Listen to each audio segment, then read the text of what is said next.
de 2024. La verdad es que... de 2024 he dicho, ¿eh? ¿No? ¿Lo he dicho bien? Que me he acordado que mi mujer no hace más que insistirme en que compre un cupón del 11 de la 11. Ya voy tarde. Perdón la interrupción. No te preocupes. Esto de la radio es estupendo. Yo me encanta. Junta a la panadería y una cuponera que te lo puedes Y venía a cuento de que muchas veces por los inconvenientes que tenemos, la falta de recursos, algunas veces incomprendido, en fin, la radio, las zancadillas que nos pone todos los días, pues llega un momento uno que dice, bueno, yo estoy cansado, ya me retiro, ya me voy, pero es que se produce, cada vez que hago un programa, se produce el milagro, oye, de verdad. El duende. Se produce algo y después de las entrevistas que se hace o algo y viene persona aquí, y es que no podemos dejar esto, porque no, y perdonadme por el, sino es que es necesario esta y 4 más y 5 más para aflorar lo que existe en la sociedad sanluqueña. Es muy importante, de verdad. Y se hace muchas cosas, lo que pasa que no... Y todos los días vale la pena hacer radio, principalmente por la gente que viene aquí. Fijaros bien la gran anécdota, y además de camino le vamos a echar una mano a nuestro vendedero de la 11, que hoy es el día grande, que es el día grande, además por la labor social. Ya la organizativa es otra cosa, ¿verdad? Y después la suerte bueno, que yo digo, yo me meto mucho con ellos porque digo, yo soy un ecologista, ¿no? En 100%, porque es como el que va a pescar, le echa de comer a los peces y no pescan nada, ¿no? ¿Eso cómo se llama? Bueno, pues esto es igual que la 11. Compra el cupón y es verdad. Porque dice, hombre, cuando José alguna vez toca, digo, bueno, pues yo llevo ya 40 años ando y nunca me ha tocado.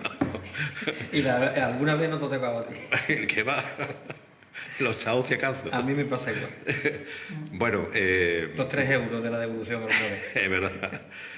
Ya lo estáis escuchando y viendo, Juan Antonio Ruiz Giraldo. Bienvenido a la radio, amigo. Buenos días. Bien, todo bien, ¿no? Gracias. Te veo muy activo últimamente. Y otro milagro que se produjo contigo. Si tú aquí no vienes bajo una sigla, haciéndote conocer... propaganda de mi sigla. No, oye, un partido político, aquí estamos nosotros, queremos hacer, tenemos nuestras ideas, encantado. Pues resulta que no se da la conjunción del milagro, que no te conocemos como persona, que no te conocemos con lo que tienes que aportar, guste o no guste, pero es tu aportación, y no... fíjate tú cómo la radio hace posible... Yo es que de todos modos siempre he sido un enamorado de la radio. Ya, pero bueno... y me parece que es un medio fundamental, porque es un medio que te permite estar haciendo otras cosas que tienes que hacer en tu vida cotidiana, pero al mismo tiempo estás escuchando, estás contraponiendo lo que escuchas con tu propio pensamiento. Escuchas que hay uno que dice una cosa, otra que dice otra, y tú haces una labor de crítica, de reflexión. Es uno de los pocos medios que te lo permite, siendo a la vez posible hacer tus cosas habituales. Es verdad. Bueno, y también te veo últimamente, además te hace ya, me lo mando y lo veo por otra parte, que estás muy activo, y te veo ya hasta los medios televisivos y todo, haciendo en pro de ese objetivo que es el tren de la costa, ¿no? Yo no sé si lo veré, porque ya tengo una edad y estos procesos son lentos. La semilla... Pero vamos a pelear por eso, por ese sueño, es decir, el sueño de un futuro en el que la gente tenga el derecho al transporte sostenible, sin humo, sin contribuir al cambio climático. Decía Ángel Barroso que estábamos, lo habrás visto en la foto. Sí, lo he visto. Estábamos juntos en alguna de las cosas que ahora, si acaso, no, y en el reportaje también de Canal Sur. Eso, íbamos él y yo y nuestra compañera Matilde de Trebujena. Y decía Ángel el otro día, es que el 32% de las emisiones que contribuyen al cambio climático son el transporte por carretera, fundamentalmente. Bueno, esta semana aquí en radio hemos estado anunciando la semana de lucha por el tren. Eso es. Estuvieron ustedes en el Parlamento... Eso, hemos tenido 2 acciones concretas en nuestra zona. Nos fuimos el miércoles a la puerta del Parlamento y allí salieron parlamentarias y parlamentarios de Adelante Andalucía, por Andalucía y del PSOE. Los del PSOE estuvieron un momentito, pero bueno, hicieron acto de presencia también. Y esa acción dentro de esta semana de lucha por el tren la hicimos para recordarle a los parlamentarios que hemos solicitado que el primer paso que hay que dar con cualquier proyecto de este tipo, que es el estudio de viabilidad, se incluya en los presupuestos de la comunidad autónoma. No nos podemos olvidar que aunque actualmente es el Estado, a través de Adif, quien tiene la competencia en infraestructura ferroviaria, sí, la Junta de Andalucía tiene competencias. La Junta de Andalucía tiene trenes, tranvías y metros, y tiene competencia para hacer un estudio de viabilidad y negociar con el Estado la posible incorporación de una conexión nueva ferroviaria en nuestra zona. Por lo tanto, estamos tanto a nivel del Parlamento andaluz como a través de los partidos representados en el Parlamento, que tienen representación en el Estado español, en el Parlamento andaluz de Madrid, tengan también, que puedan incluir esas enmiendas a los presupuestos que incluyan el estudio de viabilidad. Y la que es siempre el primer paso. Y la otra nota que quería comentar contigo, antes de empezar a desarrollar tu planteamiento de hoy. En fin, la Casa de Algarabía estaba prevista el documental Las vencidas y no derrotadas. Sí. ¿Se ha suspendido? Se ha suspendido porque Mau Cardoso, la autora, que va a estar... No, iba a estar, pero va a estar cuando lo reprogramemos. Vale. Se puso enferma y nos pidió por favor que aplazarlo. Entonces estamos pensando para el 11 de enero como probable nueva fecha, pero ya lo anunciaremos. Perfecto. Con tiempo. Bueno, pues tú planteas hoy... Al final te tengo que decir nuevas novedades de Casa de Algarabía. Bien, bien. Final, bueno, como tú quieras. No, ya que estamos en la línea, venga. Lo comento. Recordarás que en la primavera vino Emilio González Ferrín, que es un islamólogo, es decir, un experto en el Islam, que ha escrito muchas cosas interesantes. A mí la primera que yo leí fue Historia General de Al-Ándalus. Pues ha publicado 2 libros recientemente y va a presentar uno de ellos, que es ¿qué es el Islam? Y bueno, ¿qué sentido tiene? ¿Por qué nos puede interesar qué es el Islam?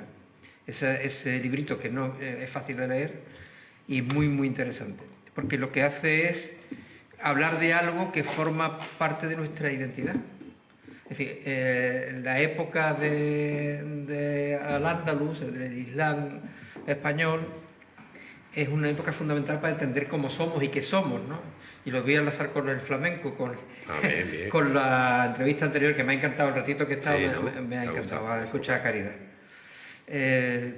Porque el origen del flamenco es una palabra frente a los fake, es decir, las mentiras de la historia, que eso va a enlazar con lo que quiero tratar hoy, que se dice en alguna enciclopedia que el flamenco viene de flamenco de Holanda, de los flamencos de Holanda. Pues investigadores como Antonio Manuel Rodríguez Ramos dicen que, y lo decía Blas Infante también, vienen de una palabra en árabe andalusí que es flamenco. Flamenco deriva en flamenco. Y flamenco, conectando con lo que decía Caridad, es campesino empobrecido, campesino desahuciado. La conquista, que como digo, uno de los fakes de la historia, la conquista castellana, que no fue reconquista, nunca estuvieron aquí antes, empobreció a la población, no la echó a toda la población, sino que empobreció a la población que había aquí. Entonces, les prohibió rezar y hablar en su lengua. Entonces, en el flamenco que conocemos hoy está el refugio de aquella gente empobrecida que además sentían, oraban en árabe, pero que ya no podían hacerlo. Y la génesis del flamenco es esa conjunción de pobreza, rebeldía, mística. Yo la escuchaba a Caridad y digo, es que esta es la mística, es lo que ella habla del alma, de cómo resuena en su interior, es pura mística. Y el flamenco es mística. Entonces todo eso tiene sentido si conocemos cuál es nuestra verdadera historia y no la falsedad acerca de nuestra verdadera historia. Por cierto, una curiosidad, Juan, estaba el otro día hablando un documental con un reportaje importante de los monumentos de Andalucía, ¿no? Y la Alhambra, etcétera, etcétera, ¿no? Y yo me preguntaba, visto cuando se construyó y todos los acontecimientos que ha pasado en la historia y acontecimientos duros, ¿cómo se han mantenido los edificios tan bien, verdad? Eso yo no sé, ¿ha sido un respeto o realmente...? La admiración de todo el que ha llegado por allí, por ejemplo, los Reyes Católicos, lo primero que hacen es blindar el concepto que tenemos de proteger al 100% aquello. porque ellos eran unos admiradores, y cuando entraron allí y lo vieron, se estremecieron, y eso está escrito, es histórico. De hecho, la reina Isabel la Católica dijo que quería que la enterraran en un sitio, un lugar que no era la catedral, un lugar que era una especie de templo o edificio andalusí. Es decir, la admiración que le produce, porque el Alcázar de Sevilla, que es puro andalusí, aunque fue construido por Pedro I, con alarifes y carpinteros, albañiles, granadinos, que le prestó el que él decía que era su primo, que era el rey de Granada, andalusí. ¿Por qué ha permanecido con los siglos? Porque produce una enorme admiración. Querían tirar la mezquita de Córdoba. Y al final el mismo rey Carlos, el primer Habsburgo, lo que hizo fue decir, no, ¿cómo se va a tirar eso? Si eso en Europa solo existe góticos hay por todos lados, catedrales góticas hay por todos lados. ¿Cómo vas a tirar esto que es tan impresionante, que es la expresión tanto de lo místico, de la creencia, de la religión profunda, como del arte? ¿Cómo puede ser sustituido por algo? Pero es que luego hubo una guerra civil y también dentro de la contienda algún... Bueno, quizás en el caso de Granada tuvieron menos, ¿no? la suerte de que no hubo una confrontación directa abierta en el entorno de la ciudad, ¿no? Vale. Tuvimos, digamos, para nuestro legado cultural tuvimos esa suerte. Bueno, pues tú nos planteas hoy, bueno, vamos a ver, nos plantea que la historia, entre comillas, es un gran faque, pero tú lo dices la historia global. No, la historia que nos enseñan, la historia académica, la historia oficial, para ti no es verdadera. Bueno, pongo en cuestión que sea todo verdadero. Vale. Digo, y pregunto, porque el título que os proponía hoy es ¿la historia es un gran fake, es una gran mentira? Y yo vengo dispuesto a poneros algunos ejemplos de cómo la historia que nos han contado, que nos han enseñado en la escuela o en el instituto, es la que sirve al poder, la versión que ha querido dar el poder acerca de los hechos históricos, para conformar nuestras mentalidades. Claro, tú sabes que la historia está sujeta a muchas tendencias, investigaciones, narrativas. ¿De dónde me surge, hablando de eso que tú dices, de que la historia puede estar vista desde muchos prismas, ¿no? La idea de hablar de este asunto hoy me surgió el domingo no, el anterior, cuando en directo estaba viendo lo que estaba ocurriendo en Paiporta. En Paiporta el rey fue tiroteado a fangos, las autoridades del Estado fueron asediadas por una población indignada. Entonces, esos hechos, el presidente del gobierno tuvo que ser retirado porque le pegaron con un palo y además le rompieron el coche. Es decir, que los hechos que sucedieron ahora los podemos analizar. Yo me he preguntado, ¿cómo la historia va a reflejar lo que allí ocurrió? ¿Lo va a ver como el intento de Felipe VI de tener su 23F? Es decir, el rey no quería irse, quería quedar como alguien que resistía ante aquella presión y era capaz de hablar con los ciudadanos. Y yo digo, coño, este está buscando su legitimación. Él no tiene una legitimidad, digamos, no había hecho hasta ahora algo que lo legitimara, y me daba la sensación cuando veía aquello que él estaba buscando la legitimación que su padre buscó en la noche del 23F. Claro, la historia nos ha contado que Juan Carlos I consiguió parar el golpe. Sin embargo, muchos datos que vamos conociendo nos están indicando que probablemente él fue uno de los instigadores y que solo cuando vio que no se consolidaba el golpe salió y dijo que se retiraran y tal. Entonces, ¿qué va a quedar? Ese intento de legitimación de Felipe VI, de su reinado, porque ha sido capaz de hablar con el pueblo, de enfrentarse a una situación difícil. Va a quedar que es la primera vez que un pueblo se rebela contra las autoridades del Estado, incluido el rey, por la indignación que estaban viviendo ante la catástrofe que habían sufrido y la sensación que ellos tenían de que lo común es el Estado no había dado una suficiente respuesta a tiempo? ¿Va a quedar que lo que allí ocurrió en parte fue la gasolina que estaban echando los ultraderechistas, los nazis valencianos, que estaban organizados, que sabían que el rey iba y que se presentaron allí organizadamente para instigar la revuelta ante las autoridades del Estado, especialmente ante Pedro Sánchez, que con una técnica clásica del nazismo es considerado como un no humano? Es decir, una característica de la propaganda nazi era considerar que los judíos no eran prácticamente humanos, eran animales, como ahora hacen los judíos con los palestinos, que prácticamente son animales que hay que exterminar, y que están haciéndolo. Todos los días hay 30, 40, 50 muertes, y nos hemos insensibilizado, parece ser, ante esa barbaridad. Muerte de gente inocente, familias, niños, gente que no son combatientes. Bueno, pues la propaganda intenta deshumanizar al enemigo, abatir, sean los moros, sean el perro Sánchez, de manera que en un momento determinado cualquier descerebrado o intencionalmente alguien puede hacer un atentado y cargarse a una persona en este sentido. ¿Va a quedar eso en la historia? Depende de que la cuente. Ahí está. Entonces, ¿qué hacemos nosotros los ciudadanos?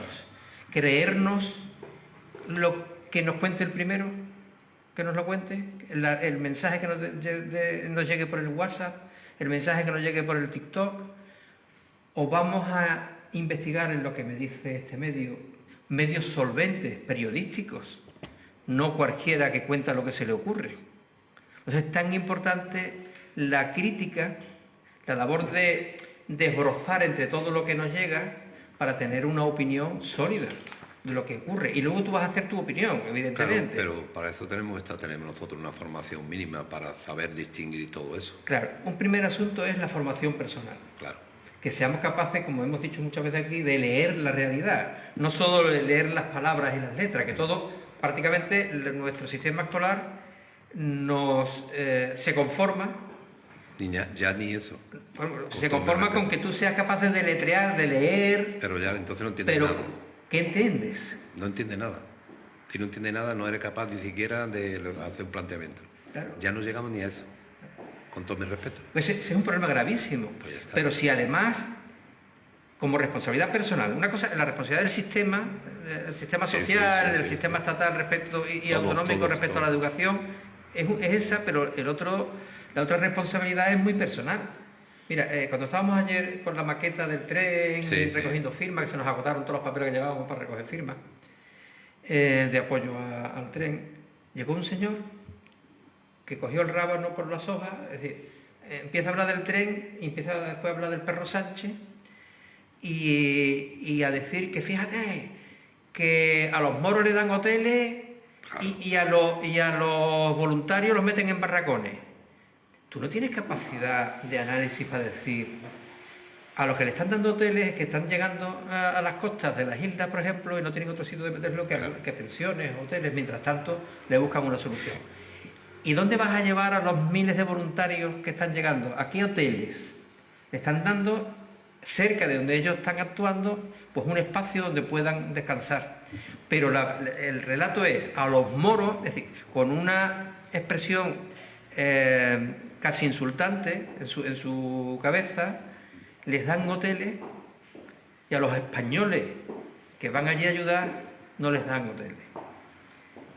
Tú no eres capaz de pensar, de analizar, de no creerte todo lo que te cuentan y de poner en contexto para poder decir qué es lo que está pasando. Entonces, hay muchos ejemplos, como te decía, en la historia, esto es pura actualidad, en la que nos han contado versiones que no tienen que ver con la realidad de lo que pasó, o al menos ponlo en duda, porque quien te ha contado la historia lo ha contado con un interés. Por ejemplo, casi toda la historia de Andalucía y de España en general se fragua en el siglo XIX, la que conocemos hoy y la que nos cuentan, cuando el nuevo nacionalismo español, igual que el alemán, el italiano, en el siglo XIX se fraguan lo que conocemos como nacionalismos que dieron lugar a los nuevos estados en Europa. Pues en España se hace un relato para fomentar ese nuevo nacionalismo español tan venido abajo que había con las pérdidas de las colonias, con lo que se consideraba el desastre nacional, de dejar de ser aquel gran imperio poderoso, ¿no? Y se cuenta la historia de la reconquista. Es decir, aquí vinieron una gente de fuera que estuvieron aquí 8 siglos, pero conseguimos echarlos y entonces ya somos la España victoriosa. Montados en falsedades históricas, como el hecho de que hubo una conquista árabe.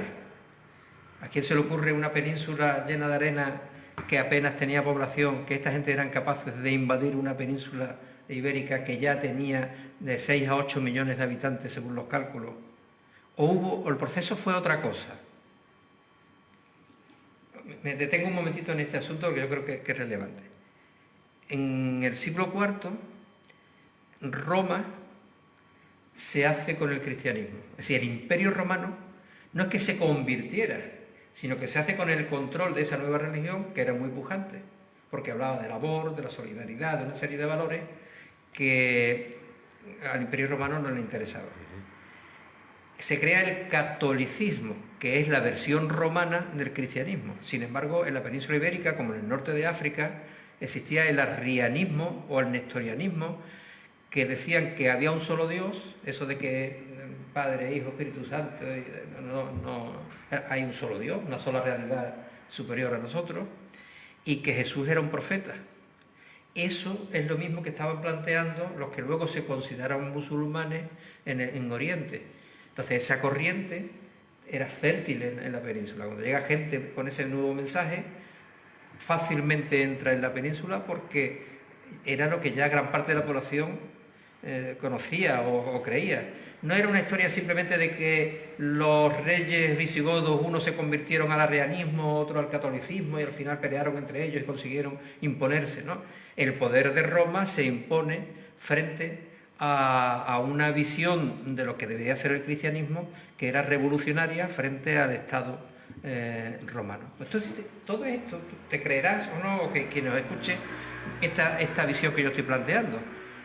Pero ¿por qué es falsa frente a la versión oficial? A lo mejor es más creíble, más razonable esta versión que la versión oficial. Bueno, algunos dirán que lo tuyo es faque también, o sea que... Vale, pero ahí está. Pero demuéstralo, dame argumentos. Dime dónde has leído, cuáles son las fuentes para sostener una opinión distinta. Esa es la mejor narración de la historia, la evidencia y los documentos y bien aportación evidencia, ¿no? Esa es la mejor. Y la duda.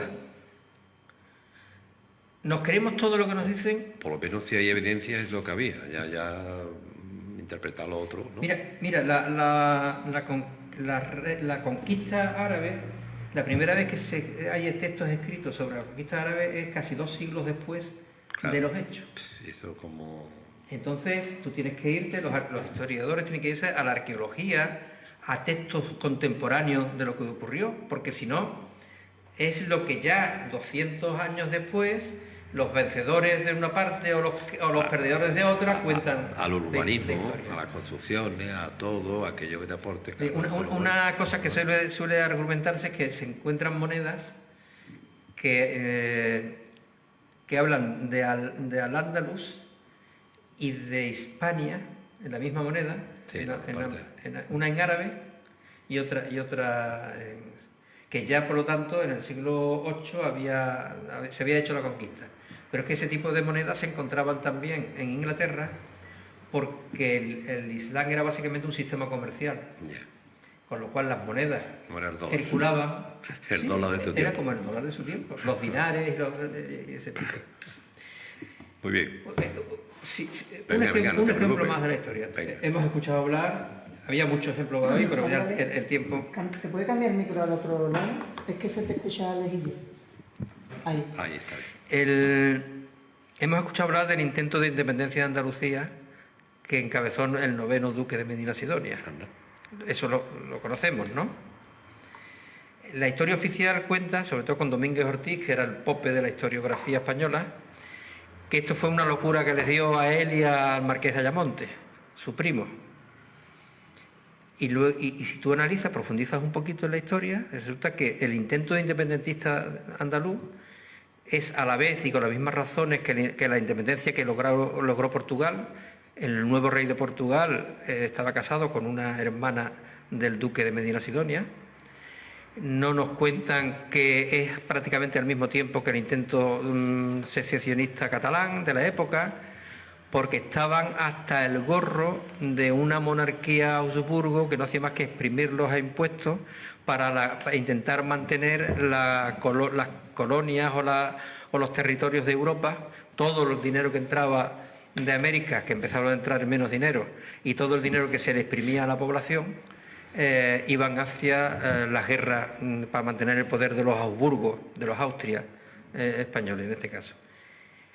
Y había un intento independentista serio, que estaban implicados mucha más gente y a nivel popular. Sin embargo, se ha intentado, para minimizar la voluntad independentista que tuvo Andalucía en aquella época, a una locura que le dio al duque Medina Sidonia y al marqués de Ayamonte. No digo que todo el mundo se ponga a estudiar historia, pero cuestionemos algunas cosas, ¿no?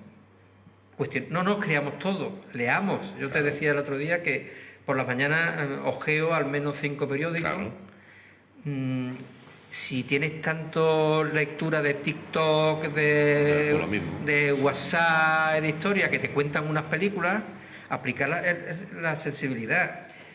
Y la sensibilidad humana es muy fundamental. Yo quiero terminar leyendo venga. un texto de Carl Sagan. Tú sabes que Carl Sagan era un científico especializado en el universo y además de científico es un divulgador de la ciencia. Y tiene un texto que a mí me hace mucho pensar si estamos en... Espérate, que me ha entrado... Si estamos en lo correcto, lo que estamos haciendo como seres humanos y como sociedad. Venga. Lo que dice Carl Sagan es lo siguiente: visualizando la imagen de la Tierra, que es un puntito perdido en el medio del universo. No.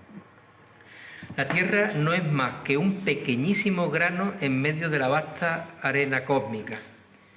Piensa en los ríos de sangre derramada por tantos generales y emperadores con el único fin de convertirse, tras alcanzar el triunfo y la gloria, en dueños momentáneos de una fracción de ese puntito. Piensa en las interminables crueldades infligidas por los habitantes de un rincón de ese píxel, de ese puntito, a los moradores de algún otro rincón. En tantos malentendidos, cuán impacientes están por matarse unos a otros. En el fervor de sus odios. Se ha dicho en ocasiones que la astronomía es una experiencia que enseña humildad y forma carácter. Quizá no hay mayor ejemplo de lo estúpida que es la arrogancia humana que esta imagen distante de nuestro diminuto mundo. Para mí, subraya, nuestra responsabilidad de tratarnos mejor los unos a los otros y preservar y valorar este pálido punto azul, el único hogar que hemos conocido. Pues nada, ahí queda. Estupendo. Bueno, pues... nos volvemos a ver. Esperanza, que está en todo, te va a regalar un cupón. A ti y a tu mujer. Yo porque estaba diciendo que no Dice lo que tenías, compartir, dice como que no lo tenía, compartir yo no da sé fruto, que sé que... dice la productora. Muchísimas gracias. Ha echado 2 cupones. Uno para radio, para ella y yo, supongo. Y este para ti. David salí rauda y veloz hacia la calle y iba por el cupón. Pues nada. Bueno, pues muchas gracias. Sobre todo que no... Va a tocar. Va a tocar. Dice que compartir es tocar. Toco.